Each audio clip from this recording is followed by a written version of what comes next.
하나님의 또 사랑과 은혜와 또 하늘의 기쁨을 또 새롭게 맛보시는 안식일 되시기를 소망합니다.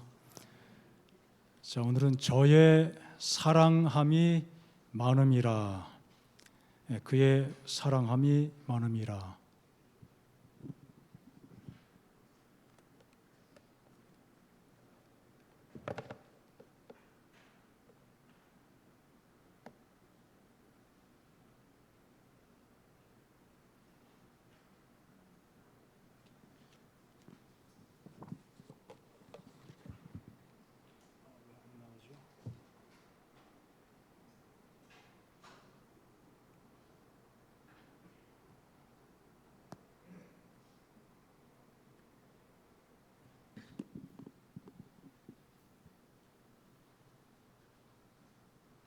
됐습니다. 이게 제가 일찍 시스템 키기 전에 먼저 연결해 놨더니만 인식이 안 됐던 모양입니다. 됐습니다.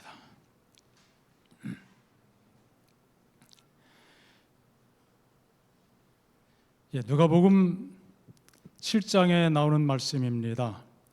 우리가 잘 알고 있는 말씀이죠.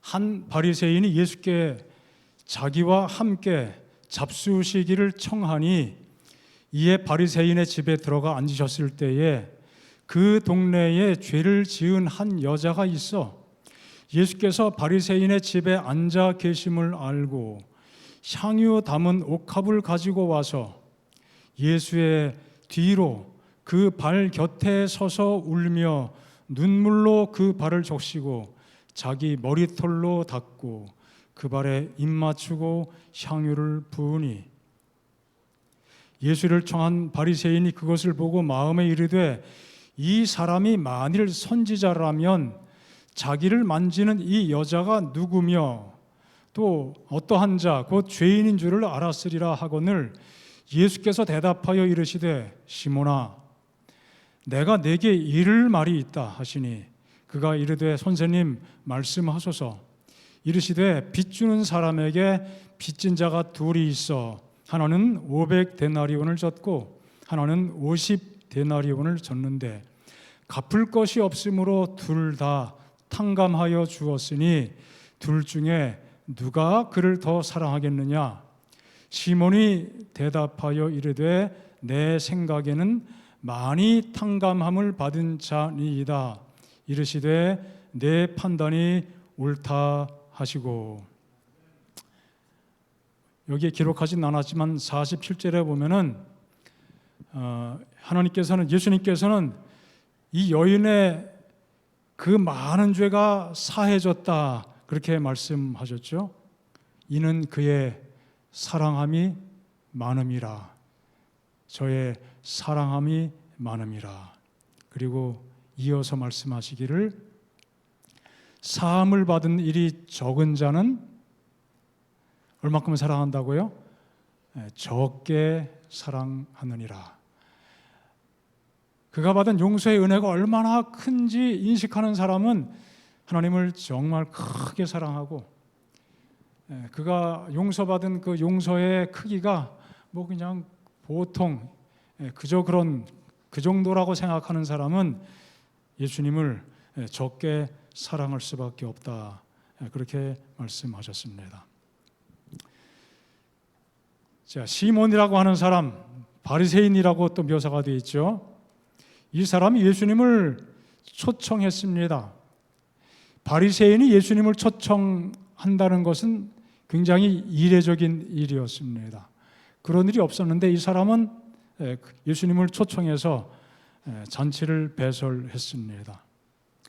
하지만 시몬의 마음 속에, 이 바리새인의 내면 속에는 예수님을 깊이 존경하거나 신뢰하는 마음을 가진 것은 아니었습니다. 본문에 말씀된 것처럼 시몬은 예수님을 선지자로도 잘 인식하지 못하고 선지자도 아닌 것 같은 그 정도 레벨로 생각한 것을 보게 되죠. 그런데 왜 그가 예수님을 초청했습니까? 마태복음 26장에 보면은 예수님은 이 시몬의 문둥병을 고쳐주셨다는 사실을 말씀하고 있습니다. 정말 끔찍한 질병, 바리새인인데도 불구하고 이 병에 걸렸습니다. 그 병을 고쳐주셨어요. 어쨌든 예수님께 뭔가 감사를 표현하고 싶은 마음은 분명히 있었습니다. 그래서 잔치를 베풀었는데 그 시점이 그저 예수님 돌아가시기 일주일 전이었어요. 6월절 엿새 전이라고 되어 있었죠. 예루살렘에 들어가기 바로 하루 전날이었습니다. 정말 예수님께서 십자가에 못 박혀 돌아가시기 바로 직전에 아주 중요한 시점에 예수님을 초청하게 되었습니다. 어쨌든 예수님은 굉장히 사람들에게 주목을 받는 분이었고, 요즘 말로 하면 인기가 좀 많았다고 할까요? 또 저명한 분이었고 많은 영향력을 행사하는 분이었었는데, 어쨌든 시몬이 그분을 자기 집에 초대해서 음식을 잘 대접해 드리면은 누구도 같이 올라갈 수 있어요. 자기 자신도 상당히 체면도 서고 자기 명예도 높아지는 아마 그런 것을 동시에 기대했을 것입니다. 하지만 예수님에 대한 시몬의 인식은 예수님을 그저 한낱 교사로 생각했지 메시아가 됐으면 좋겠다는 기대는 다 있었어요. 누구든지 다 그랬던 것처럼. 그런데 그들이 기대한 메시아는 세속적인 메시아였죠.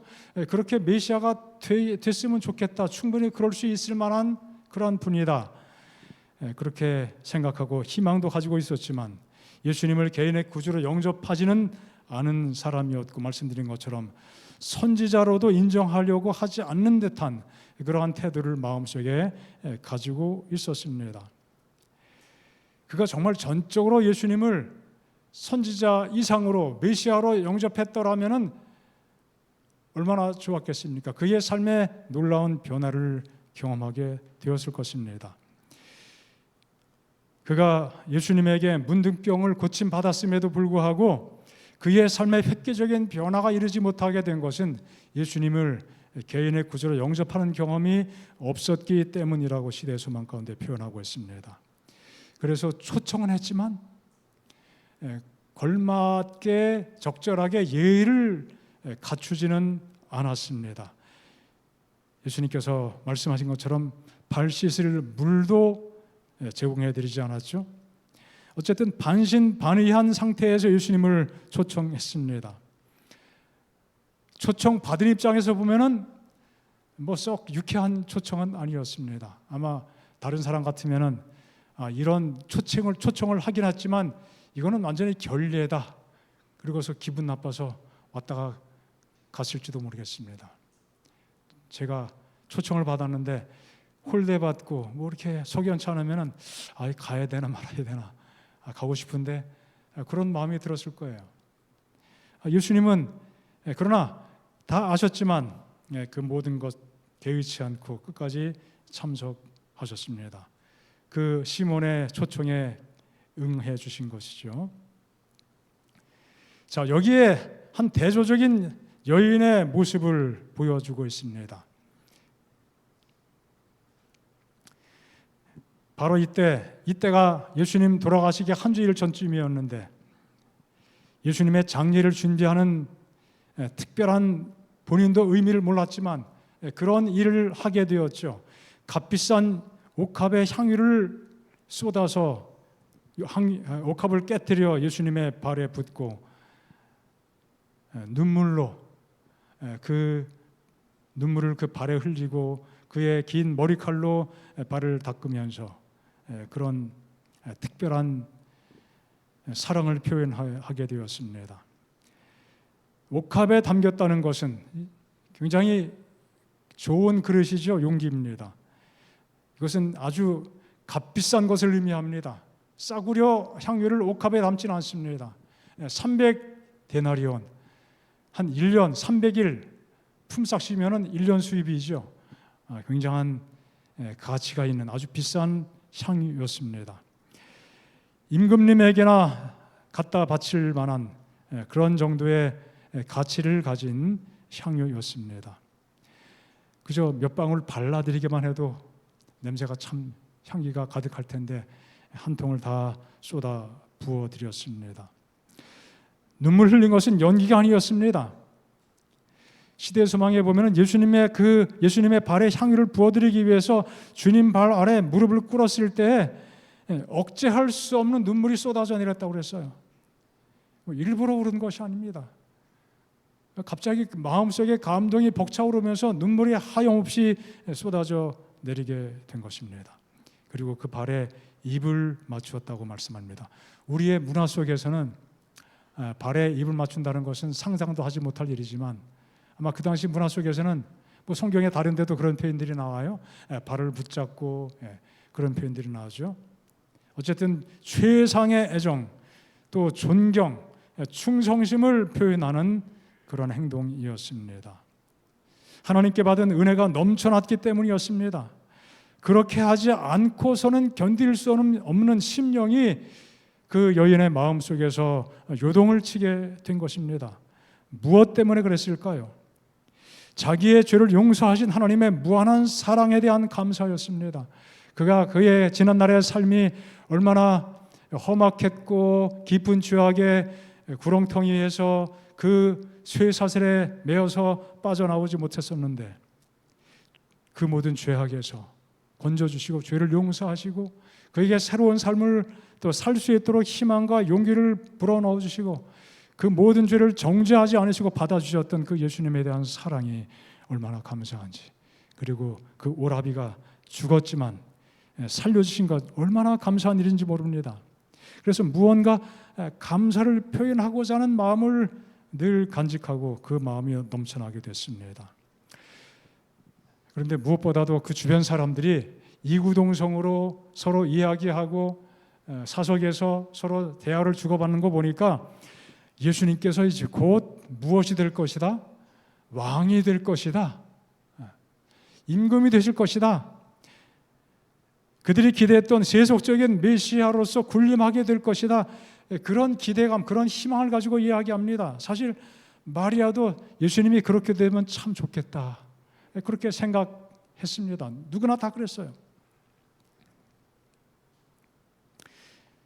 시대소망에 이렇게 말씀하고 있습니다. 마리아의 슬픔은 기쁨으로 변하였으며, 예수님께서 곧 죽는다, 나 곧 죽을 거야, 그런 표현들을 직간접적으로 하시고 점점점 구체적으로 말씀하셨는데 제자들도 잘 이해하기 어려웠고, 말은 무슨 뜻인지 알겠는데 그 의미가 정말 그런 것인지 이해가 되지 않는 것이죠. 어쨌든 마리아는 다른 사람보다 좀 더 감수성이 예민했습니다. 그런 것에 대해서 슬퍼했지만 사람들이 이구동성으로 예수님께서 곧 메시아로 군림하실 것이다, 그런 소식을 듣게 될 때 그는 마음의 기쁨을 느낄 수밖에 없었습니다. 그래서 그는 그런 것을 기대하면서 제일 먼저 어떻게 해요? 주님께 영광 돌리기를 열망했다. 이런 동기를 가지고 옥합을 깨뜨려서 향유를 예수님께 부어 드렸다고 말씀하고 있습니다. 정말 특별한 믿음이었습니다. 그도 알지 못했지만 선견지명을 가진 그런 행동이었습니다. 자, 이 마리아의 헌신에 대해서 가장 먼저 불평을 터뜨린 사람이 누굽니까? 가룟 유다죠. 뭐라고 이야기했습니까? 야, 그 비싼 돈 말이야, 그거 좀 그 한순간에 허비하지 말고, 그거 얼마나 큰 낭비냐 이거, 그러지 말고 그 돈을 재무 담당인 나한테 갖다 주면은 내가 표신하지 않게 살짝 일부는 어떻게 하겨, 나머지 어떻게 해요? 가난한 사람, 불쌍한 사람, 병든 사람 도와주면 얼마나 좋겠느냐, 그렇게 노골적으로 이야기하게 됐습니다. 많은 사람들이 그 유다의 말에 공감하고 그렇지, 당신 말이 맞아, 동조해 줬습니다. 그때 누구도 같이 마음속에 동요를 받았어요? 예수님을 초청했던 시몬도 맞아, 유다가 한 말이 정말 맞아. 그리고 내심 예수님께서 왜 이 죄 많은 여인을 물리치지 않고 이런 무리한 일을 어떻게 행하냐고 한번 혼을 내주고 거절하고 그렇게 했으면 참 좋겠다고 생각했는데 그렇게 하지 않은 것에 대해서 이 마음속에 부담도 생기고 자존심도 상하고 예수님에 대해서 의심하게 되었습니다. 선지자라면은 이 여인이 어떤 종류의 어떤 질의 어떤 품질의 사람인지 알 텐데 이거 모르는 거 보니까 예수님 선지자도 못 되는가 보다. 그렇게 말은 안 하고 어떻게 했어요? 생각만 한 거예요. 생각만. 뭐 여러 사람 누구한테 말할 수도 없고 혼자 생각했는데 그 생각을 누가 아셨어요? 예수님이 아신 것이죠. 그래서 말로 드러내지 않은 그런 생각에 대해서 예수님께서 답변을 주신 것입니다. 그 답변이 뭐예요? 빚진 사람의 비유입니다. 500데나리온. 아주 뭐 죽어도 못 갚을 만한 거금은 아니지만 작은 돈도 아니고 꽤 큰 돈입니다. 50데나리온, 500에 비해서는 훨씬 부담이 적습니다. 한 두어 달 긴축하면 갚을 수 있는 돈이에요. 500데나리온은 한 1년 반은 긴축해서 잘 모아야 갚을 수 있는 그 정도의 돈입니다. 뭐 금액은 중요하지 않습니다. 얼마나 차이가 많냐 이거죠. 자, 둘 다 빚을 졌는데 그 돈을 빌려준 사람이 어떻게 했다고요? 둘 다 탕감했어요. 누가 더 많이 감사하겠는가? 누가 더 많이 사랑하겠느냐? 그 탕감해 준 사람을. 답은 분명하죠. 더 많이 탕감받은 사람입니다. 자, 이 비유의 의미는 너무나 분명합니다. 여기 시대 소망에도 분명하게 언급을 했습니다. 여기 비유 가운데 빚진 두 사람은 누구를 대표한다? 500데나리온 빚진 사람은 누구를 상징한다? 시몬, 정말 큰 죄인이었습니다. 그리고 또 50데나리온 빚진 사람은 마리아. 자, 예수님께서는 두 사람이 느껴야 할 의무의 정도의 차이, 그걸 교훈하기 위해서 이 비유를 말씀하신 것이 아니고, 시몬이 잘못된 생각을 가지고 있었습니다. 시몬이야말로 더 많이 탕감받은 더 큰 죄인임에도 불구하고 그 많이 용서받은 것에 대해서 감사할 줄 모르는, 그래서 마리아보다 자기가 더 의롭다고 생각하는 그 생각에 대해서 교정해 주기를 원하셨던 것이죠.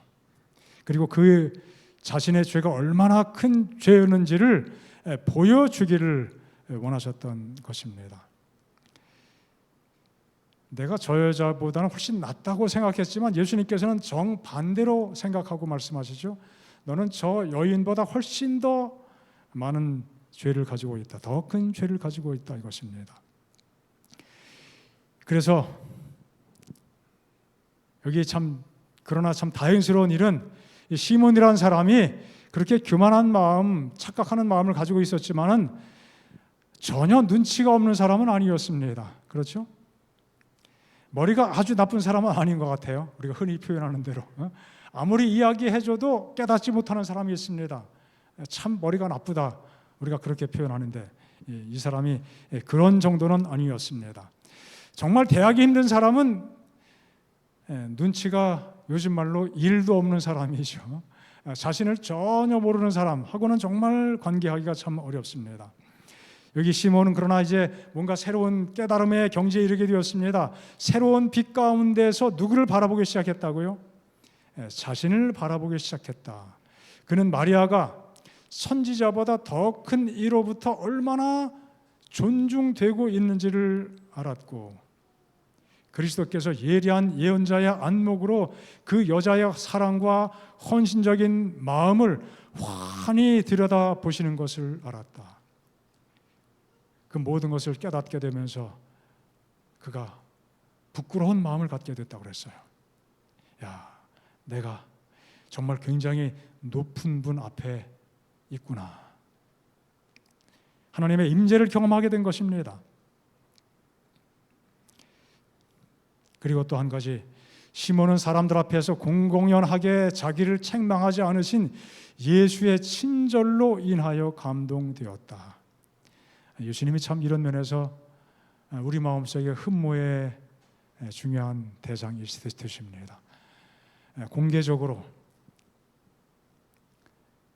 시몬을 책망할 수도 있었지만 예수님은 언제나 그런 일을 행하지 않으셨습니다. 조용히 비유를 통해서 시몬의 마음을 만져주신 것입니다. 그는 마리아가 받게 되기를 그가 바랐던 것처럼 대접받지 않았었다. 그는 예수께서 그의 잘못을 다른 사람 앞에 드러내기를 원하지 않으시며 사실을 진실하게 말함으로 그의 마음의 죄를 깨닫게 하고 동정 어린 친절로서 그의 마음을 부드럽게 하기를 원하신다는 것을 알게 되었다. 예수님 참 감사한 분이죠. 고마우신 분입니다. 우리가 죄를 질 때마다 공개적으로 드러내야만 한다면은 얼마나 참 괴로운 일이겠습니까? 예수님은 그러나 누가 어떤 죄를 짓더라도 물론 특별한 경우에 뭐 공개적으로 죄를 짓거나 그럴 때는 공개적으로 사과해야 될 그러한 일들이 있겠지만 그 나머지 것들에 대해서는 언제나 개인적으로 그 문제를 해결해 주십니다. 시몬이 예수님의 그 사랑에 대해서 깊이 감동을 받았습니다. 여기 말씀합니다. 단호하고도 공명한 책망은 시몬의 마음을 굳게 하여 회개할 수 없게 하였을 것이지만, 여러분 우리 이것도 하나의 어떤 자신의 잘못과 그 실책에 대해서 지적해 주면은 고마워하면 참 좋은데 사람들이 어때요? 고마워하지 않고 어떻게 합니까? 정말 고마워할 수 있다는 것은 그만큼 관계가 좋을 때는 조금 가능합니다. 그렇지 않고는 거의 대부분 사람들이 마음을 더 닫게 되고 관계가 멀어지게 되지 않습니까? 그것이 우리의 죄악된 마음입니다. 다윗 같은 사람이 죄를 지었을 때 선지자가 와서 바로 당신이라고 손가락질하고 크게 외칠 때 회개했다는 것은 굉장한 경험이에요. 왕이니까요. 뭐 이제도 그랬으니까, 이제까지 계속 그랬으니까, 뭐 선지자는 그 목숨 내걸고 사는 사람이었죠. 다윗도 뭐 그런 일을 하지 말라는 법이 있습니까? 할 수도 있었습니다. 안 했죠. 즉시로 회개했습니다. 큰 죄악에 대해서 깊이 통회했죠. 참 쉬운 일이 아니죠.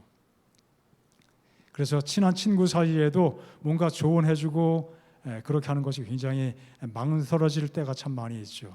더군다나 책망하는 것, 잘못을 지적해 주는 것, 사실은 굉장히 고마운 일이죠. 감사한 일인데도 불구하고 그렇지 못합니다.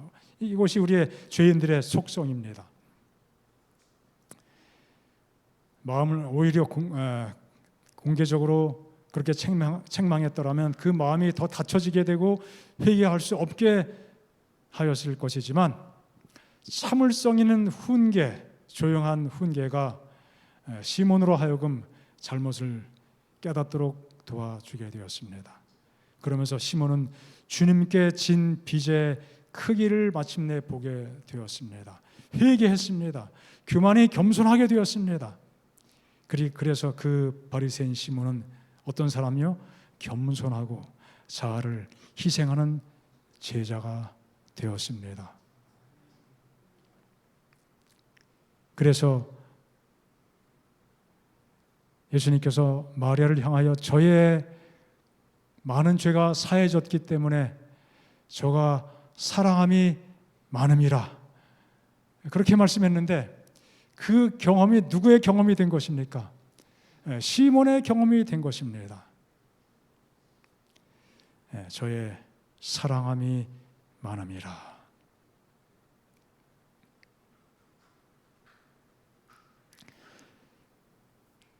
자, 이런 경험들은 하나님의 백성들이 하게 될, 또 경험해야만 할 굉장히 중요한 경험들입니다. 잠시 다윗을 언급했지만 허물의 사함을 얻고 죄의 가리움을 받은 자는 복이 있도다. 얼마나 진솔한 기도입니까? 바울은 또 나의 나 된 것은 정말 많은 사람 앞에서 보잘것없고 주님을 거역했고 핍박했고 그런 삶을 살았지만 주님께서 그를 회개하도록 인도해 주셨고 용서해 주셨고 사명을 주셨고 그것이 얼마나 하나님의 크신 은혜인지를 고백하는 그 장면, 이것이 우리가 마음속에 늘 품고 살아가야 될 진솔한 마음이 아니겠습니까? 그는 또 십자가 외에는 결코 자랑할 것이 없다고 고백하고 있습니다.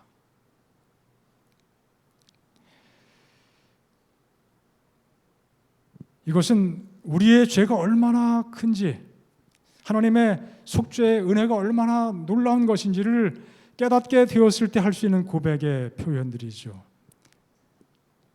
나의 나 된 것, 오늘 우리 각자 개인들이 주님을 믿고 의지하고 살아가는 이 상황 자체, 소망 가운데 하늘을 바라보고 기쁨으로 살아갈 수 있는 이 모든 것들이 다 전적으로 주님의 은혜임을 고백할 때 우리 마음속에도 주님을 향한 사랑의 마음이 점점 커지게 될 것입니다. 예수님께서 고난당하시고 십자가에 돌아가신 목적은 무엇입니까? 우리의 죄를 용서하시고 우리 마음에 또 우리 영혼의 그 왜곡된 것들을 바로 잡아주시고 온전히 회복시켜 주시기 위함이었습니다. 그가 찔림은 우리의 허물을 인함이요 그가 상함은 우리의 죄악 때문이라. 그가 징계를 받음으로 우리는 평화를 누리고 그가 채찍에 맞음으로 우리는 어떻게 해요? 나음을 받았도다. 우리가 나아야 됩니다. 우리의 죄의 병이 고침 받아야 됩니다. 십자가에 돌아가신 이유는 그저 우리 죄를 다 용서해 주시오, 내가 다 용서한다, 마음 놓고 그냥 마음껏 살아라, 그것이 아니죠. 치유가 이루어져야 됩니다. 우리 심령에, 상한 심령에 죄로 인하여 일그러진 그 모든 것들이 회복되는 경험을 해야 되는 것입니다.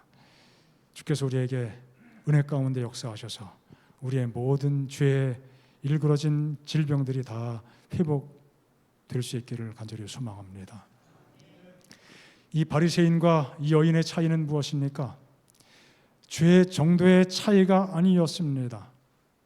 예수님께서는 두 사람이 느껴야 할 의무의 정도, 그 차이를 강조하기 위해서 이렇게 말씀하신 것이 아니었다고 말씀했죠. 둘 다 자신의 힘으로는 갚을 수 없는 감사의 빚을 진 사람이라는 사실을 깨닫게 되기를 원하셨던 것입니다. 시몬에게도 그 자신이 지은 죄가 얼마나 큰 것인지를 분명히 보게 되기를 원하셨습니다. 사실 둘 다 동일하게 죄를 지은 사람이었습니다. 차이가 있다면 무엇입니까? 이 여인은 그 죄 지은 것이 사람들에게 공개가 되고 드러났다는 것이고, 시몬은 공개되지 않고 드러나지 않게 되었다는 그 차이입니다. 시대서왕에 보면은 이 시몬이 이 마리아에게 죄를 짓도록 유인하고 또 그에게 폭행을 가하고, 이것은 요즘 말하면 성폭행 같은 것이죠. 아주 흉악범이지만 그것이 드러나지 않았습니다. 500데나리온이 아니라 1만 데나리온, 아니면 1만 달란트 빚진 자의 비유가 나오는데, 그 정도의 상태에 있는 사람인데도 불구하고 그것을 깨닫지 못하게 된 것이죠. 그리고 나는 그냥 50데나리온 정도밖에 탕감받은 것이 없을 만큼 나는 그래도 양호하고 괜찮은 사람이다. 그런 우월감에 또 착각에 빠져 있던 것입니다. 그래서 그 은혜를 잊어버렸기 때문에, 은혜를 알지 못했기 때문에 예수님께 발 씻을 물조차도 제대로 준비해 드리지 않게 되었던 것이죠. 마찬가지입니다. 우리 마음속에 우리의 심령의 죄악을 사하신 하나님의 크신 은혜와 은총을 마음속에 경험하거나 맛보지 못한다면, 그것을 인정하지 못한다면 마치 시몬이 그래 했던 것처럼 자기 의에 조금 더 치우쳐서 예수님께 발 씻을 물조차도 드리지 않는 그 삭막한 마음을 간직하고 살 수밖에 없게 될 것입니다. 우리의 가슴이 그렇게 메말라 버리지 않게 되기를 주님께서 도와주시기를 바랍니다. 하나님의 용서하시는 은혜를 온전히 기억할 때 마리아처럼 눈물과 감격으로 주님을 섬기며 예배하게 될 것입니다. 우리가 주님을 대할 때마다, 생각할 때마다, 또 예배할 때마다 우리 마음이 얼마나 충만함을 경험하고 그 충만함으로 주님께 가까이 나가는지 다시 한번 자문해 보시기 바랍니다. 소망이 부끄럽게 아니함은 우리에게 주신 성령으로 말미암아 하나님의 사랑이 우리 마음에 어떻게 되었다고요?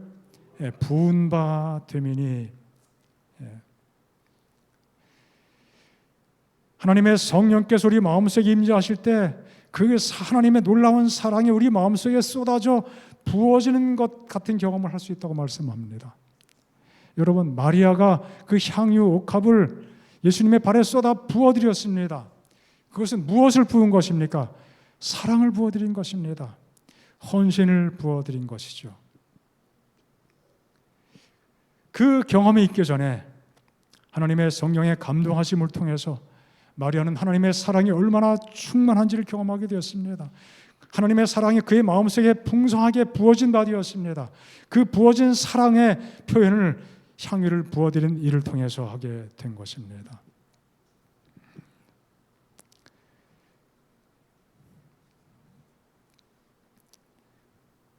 우리가 하나님을 얼마나 사랑하는지 다시 한번 우리 마음속에 하늘을 바라보며 또 주님의 성령을 구하면서 그 넉넉한 사랑의 경험을 허락해 주시기를 진심으로 소원하게 되기를 바랍니다. 하나님을 사랑함과 진심이 넘쳐서 하나님의 성전을 함께 만들어 갈 수 있기를 바랍니다. 향유 냄새가 가득한 주님의 성전이 또 오남교회가 되어야 되지 않겠습니까? 하나님을 찬양하고 하나님의 말씀을 나눌 때마다 하나님의 은혜가 넘치는 우리 모두의 삶이 되기를 바랍니다. 오늘 우리 이 시간에 함께 기도하는 시간을 좀 갖고자 합니다. 우리가 큰 일을 앞두고 있습니다. 다음 주 안식일에 특별 헌금을 함께 하나님께 드리면서 헌신을 표하게 될 것입니다. 그리고 성호 사택 아파트 또 매각이 잘 이루어져야 될 것입니다. 우리 그런 일들을 목전에 두고 있으면서 이번 한 주일 동안 아침마다 또 새벽에 함께 모여서 하나님께 간구했습니다. 그리고 저녁 예배 시간에 함께 기도회를 다음 주까지 계속 운영하려고 합니다. 먼저 기도하기 전에 주님을 사랑하는 사랑의 고백, 마리아의 마음을 또 마음속에 헤아리면서 주님을 향한 사랑의 고백 찬양으로 올려드리겠습니다.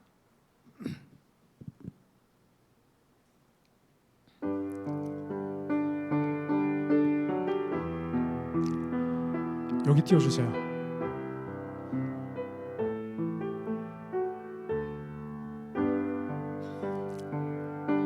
갑니다 나의 예수님 사랑합니다 아주 많이요 사랑합니다 나의 예수님 사랑합니다 그것뿐이에요 사랑한다 아들아 내가 너를 잘 아노라 사랑한다 아들아 축복 더하노라. 사랑합니다 나의 예수님, 사랑합니다 주만이요. 사랑합니다 나의 예수님, 사랑합니다 그것뿐이에요. 사랑한다 내 딸아, 내가 너를 잘 아노라. 사랑한다 내 딸아, 내게 축복 더하리라. 주만 바라볼지라. 이어서 찬양하겠습니다.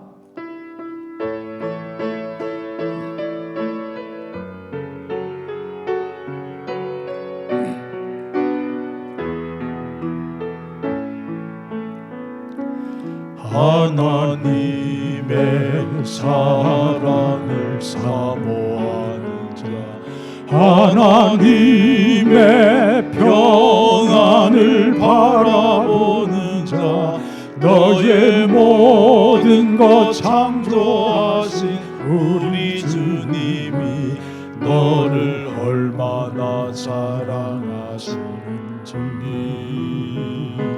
하나님께 찬양과 경배하는 자, 하나님의 선하심을 닮아가는 자, 너의 모든 것 창조하신 우리 주님이 너를 자녀 삼으셨네.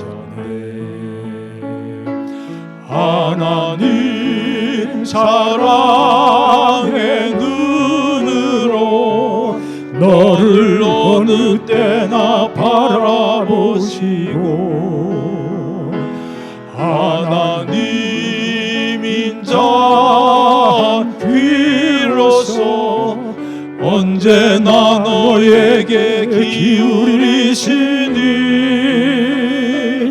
어두움에 밝은 빛을 비춰주시고, 너의 작은 시름에도 응답하시니, 너는 어느 곳에 있든지 주를 향하고 주만 바라볼지라. 하나님 사랑의 눈으로 너를 어느 때나 바라보시고, 하나님 인자한 귀로서 언제나 너에게 기울이시니, 어두움에 밝은 빛을 비춰주시고, 너의 작은 신음에도 응답하시니, 너는 어느 곳에 있든지 주를 향하고 주만 바라볼지라. 주만 바라볼지라.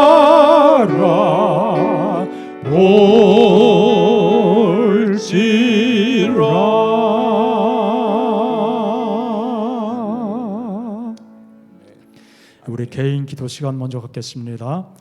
자신을 받아주시고 은혜 베푸심을 찬양하며 감사로 하나님께 기도하시기 바랍니다. 자신을 돌아보는 회개의 기도로 주님 앞에 더 가까이 나아가시기를 기도하시기 바랍니다. 영적인 삶을 소홀히 여겼던 연약함과 죄악의 용서를 구하는 기도의 시간 갖게 되시길 바랍니다. 더욱 신실히 주님 뜻 가운데 살아가기를 소원하며 하나님께 우리 마음을 결심하여 기도하시기 바랍니다. 자신의 삶이 하나님께 영광 돌리는 삶이 되기를 소원하며 하나님께 자신을 드리는 헌신의 기도, 우리 개인적으로 기도 시간 갖겠습니다. 함께 나눈 또 말씀을 마음속에 새기면서 회개의 기도, 헌신의 기도를 드리는 시간입니다.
이 시간 주님께 기도합니다.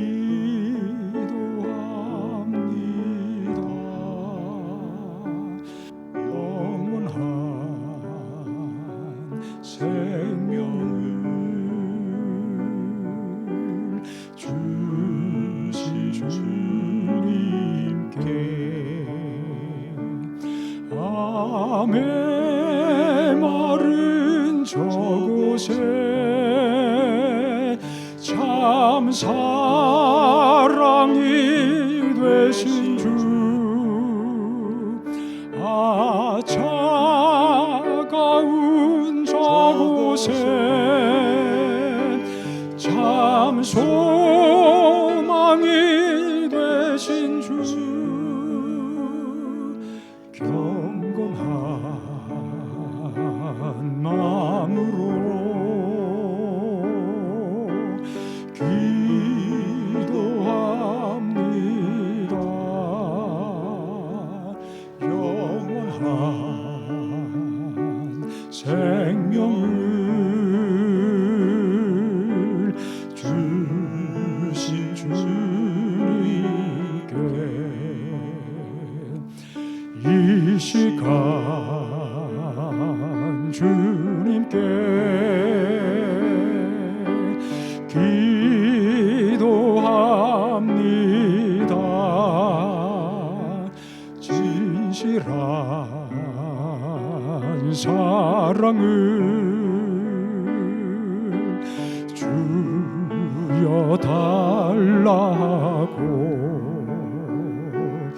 암의 마른 저곳에 참 사랑이 되신 주,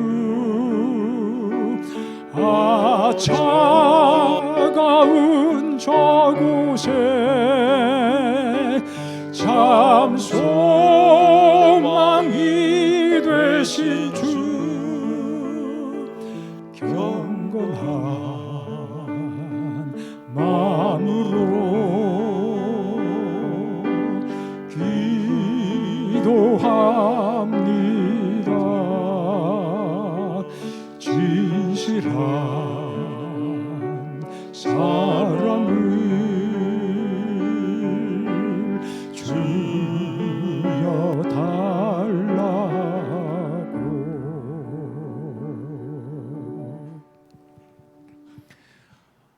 이 시간 계신 곳에서 가까운 데 계신 두 분씩 짝을 지어서 함께 기도하겠습니다. 가장 시급한 현안 과제가 아파트 빨리 매각되는 것입니다. 주중에 한 사람이 다녀갔는데 별 신통치 않은 사람이라 왔다 그냥 갔습니다. 하나님께서 그것이 필요한 사람 우리가 찾지 못하니 하나님 찾아서 보내주십사 함께 기도했으면 좋겠습니다. 그리고 우리 다음 안식일에 헌금 약정을 할 텐데요. 뭐 다 소식 들어서 아시겠지만 1억 건을 우리가 헌납을 하고 사택이 매각되면은 모든 그 어떤 그 금융의 무게로부터 벗어날 수 있는 그런 최소한의 여건이 된다고 판단하기 때문에 1억 원 헌금을 하기로 직원회에서 결의하고 이미 다 소식을 들어서 알고 계실 겁니다. 계속 광고했고요. 그 일이 잘 이루어지기를 하나님께 간구해 주시기 바랍니다. 매우 실제적인 기도죠. 우리 계신 곳에서 두 분씩 짝을 지어서 짝 기도하겠습니다.